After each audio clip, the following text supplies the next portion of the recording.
विद्या विद्यानं प्रवदत्तामहम्। नमस्कार, मैं हूँ उपाल्य प्राजिता। श्रीमद् भगवद गीता के 10वें अध्याय के 32वें श्लोक में श्री कृष्ण ने साफ तौर पर कहा है कि दुनिया के समस्त विद्याओं में मैं आध्यात्म विद्या हूँ। भगवान के इसी कथन से आध्यात्मता की महत्ता स्पष्ट हो जाती है। वास्तव में ऐश्वर्य आनंद की अनुभूति करने का मार्ग ही आध्यात्म है। अध्यात्म व्यक्ति को स्वयं के अस्तित्व के साथ जोड़ना है। आध्यात्म व्यक्ति अपने आनंद का स्रोत उसके अंदर तलाशता है। यह एक जीवन शैली है जो कि निरंतर जप, ध्यान और साधना से विकसित होती है, जो कि ईश्वर तक पहुंचने का एकमात्र माध्यम है।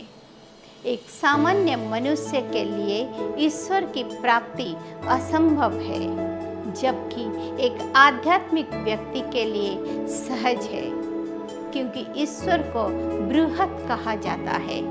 उन्हें मापने में मनुष्य के बुद्धि और मन असमर्थ रह जाती है, क्योंकि उनकी प्राकृतिक सीमाएं हैं। जब भी एक सामान्य मनुष्य अपने तर्क, बुद्धि और मन से ईश्वर को मापने की कोशिश करता है तो मन लौटकर कह उठता है, नहीं, मैं माप नहीं सका, जिसके बाद उसके मन में अविश्वास जम लेता है। यह ऐसा ही है। कोई अयोग्य छात्र परीक्षा में फेल हो जाने के बाद परीक्षक और प्रश्न पत्र पर आरोप लगाने लगता है, लेकिन आध्यात्म व्यक्ति के लिए ईश्वर का साधना सरल है, क्योंकि वो ध्यान, धारणा, योग, समाधि की अपनी जीवन शैली के अभ्यास से ईश्वर के निकट पहुंच जाता है। जब उसका अस्तित्व ईश्वर की ही तरह बृहत हो जाता है, तब मनुष्य का चित्त ईश्वर से एकाकार होने लगता है, तो उसकी अपनी पृथक सत्ता विलीन हो जाती है और ऐश्वर्य अनुभूति उसे बच्चों का खेल लगने लगता है। सोते, जागते, खाते, पीते, उठते, बैठते जो ईश्वर के ध्यान में निमग्न रहता है, उसकी चेतना उतनी बृहत हो जाती है कि वो स्वयं ब्रह्म स्वरूप हो जाती है, क्योंकि ईश्वर की अपनी मर्यादा है। जो भी उसका ध्यान और उसकी कामना करता है, ईश्वर उसे बड़ा बनाने के लिए बाध्य होता है। यह ऐश्वर्य अनुशासन है जिसका उल्लंघन स्वयं ईश्वर भी नहीं कर सकते हैं। ध्यान रहे, धर्म और अध्यात्म अलग है। धार्मिकता और विभिन्न कर्मकांड ईश्वर प्राप्ति का माध्यम नहीं हो सकते हैं यदि उन्हें ऊपरी मन से किया जाए।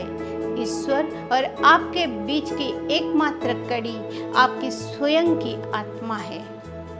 यदि आपकी आत्मा चैतन्य नहीं है और आप मशीन भाव से कर्म कांड किए जा रहे हैं, तो वो उतना ही सामान्य है जितना आपकी भोजन, नींद, शौचादि कर्म। इससे ऐश्वर्य प्राप्ति कतई नहीं हो सकती है, लेकिन चैतन्य भाव से किया गया हर कार्य आपको ईश्वर के नज़दीक के ला सकता है, जिसे गीता में भगवान ने साक्षी भाव कहा है। अब प्रश्न ये उठता है कि कौन ईश्वर के नज़दीक है और कौन नहीं, क्योंकि आध्यात्म की प्रथम सीढ़ी पर स्थित व्यक्ति स्वयं ही नहीं जान पाता है कि वो सही रास्ते पर है या नहीं। इसे में महर्षि पतंजलि ने योग सूत्र में कुछ लक्षण बताए हैं, जिससे यह जाना जा सकता है कि कोई भी व्यक्ति वास्तविक आध्यात्मिक मार्ग पर है या नहीं। इसका पहला लक्षण है कि आध्यात्मिक व्यक्ति यथार्थ भाव में रहता है, जो जहाँ जैसे है वैसे ही होता है। प्रपंच उसके स्वभाव में नहीं होता है। वो जो कहता है वही करता है। वो ज़्यादा व्याकुल, अधीर, उछलता हुआ नहीं होता है। चैतन्य आत्मा वाला व्यक्ति सदैव प्रसन्न और प्रफुल्लित होता है। उसके चेहरे में संतोष और तृप्ति की भाव रहते हैं। उसे जो उपलब्ध हो उसी में अपूर्ण आनंद की प्राप्ति करता है। उसकी उपस्थिति ही आसपास के मोहल्लों के जागृत कर देते हैं।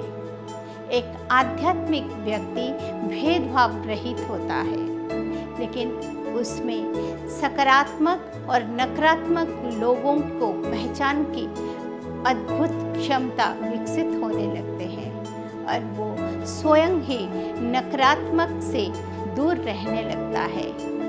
एक आध्यात्मिक व्यक्ति की नींद हल्की हो जाती है, जिसे योग निद्रा की स्थिति कहते हैं। वो कभी भी विशुद्ध नहीं होता। आपको ऐसा लगता है कि वो निद्रा में है, लेकिन यदि आप उसे कुछ कहें तो वो आवश्यक उत्तर जरूर देता है। आध्यात्मिक व्यक्ति प्रबल पुरुषार्थी होता है और अपने कर्तव्यों के निर्वहन में आलस्य नहीं दिखाता। आध्यात्मिक व्यक्ति ऐश्वर्य चर्चा के समय भावुक हो जाता है और उसका कंठ विगलित होने लगता है।